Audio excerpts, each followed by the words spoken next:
Le premier risque auquel les banques font face, c'est le risque du marché, qui désigne la fluctuation des taux du marché ou bien les évolutions des tendances qui peut être des matières premières, des taux de change. Le deuxième risque majeur au niveau des risques bancaires, c'est ce qu'on appelle le risque de contrepartie. C'est la probabilité qu'un client à qui la banque doit de l'argent, il l'a prêté, mais il ne rembourse pas.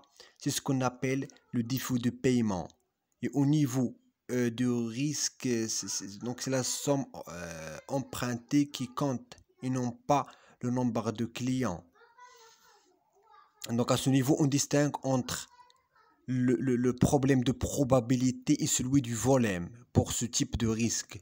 La banque ne doit pas dépendre d'un seul secteur d'activité et d'une minorité ou un groupe de personnes parce que si ces derniers ont des problèmes, vont donc impacter directement la banque. Et cette dernière est obligée d'élargir et diversifier sa clientèle. Et ce risque, on peut le mesurer à trois critères. Premièrement, c'est ce qu'on appelle le montant de la position. C'est à travers la commission de réglementation bancaire qui supplie à chaque banque dans n'importe quel secteur, dans n'importe quel secteur, donc un plafond à ne pas prêter. Et nous avons également la proportion du montant. Donc c'est combien le montant prêté représente en volume. Donc plus cette proportion est élevée, plus que la banque domine le secteur ou l'activité. Et le troisième critère qu'on utilise pour mesurer ce risque, c'est ce qu'on appelle la probabilité du défaut.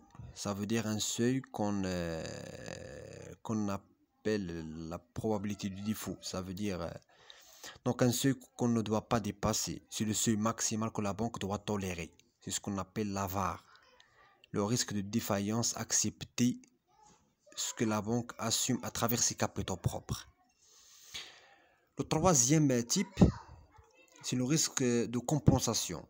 C'est lorsque les banques font la clôture, bouclent la journée, parce que nous savons que le secteur bancaire, c'est un système fermé. Ça veut dire que certains ont un déficit, implique que les autres ont un excédent.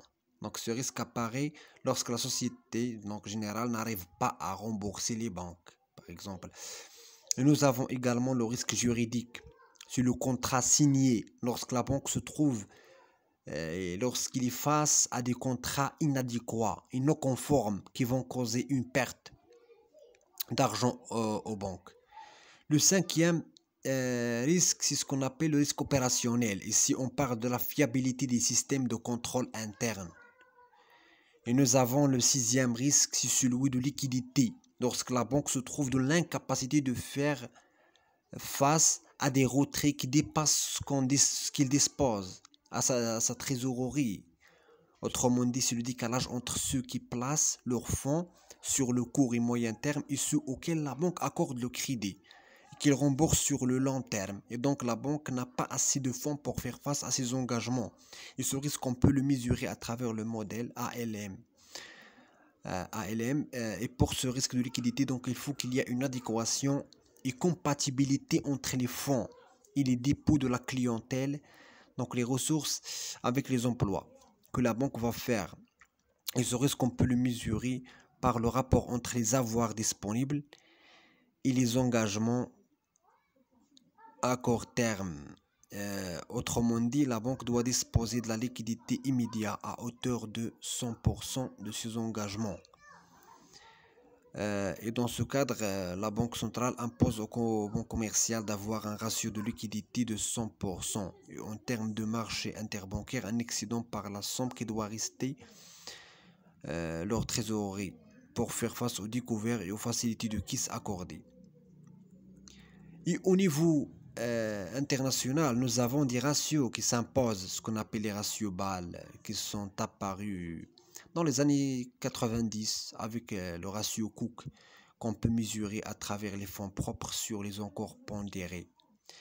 Et en ce qui concerne le risque opérationnel, c'est l'inadéquation en termes de personnes et de systèmes, personnels et de systèmes, donc qui inclut au niveau de risque BAL 2. et les commissions de réglementation bancaire qui font partie des banques centrales qui surveillent la qualité du système de l'information.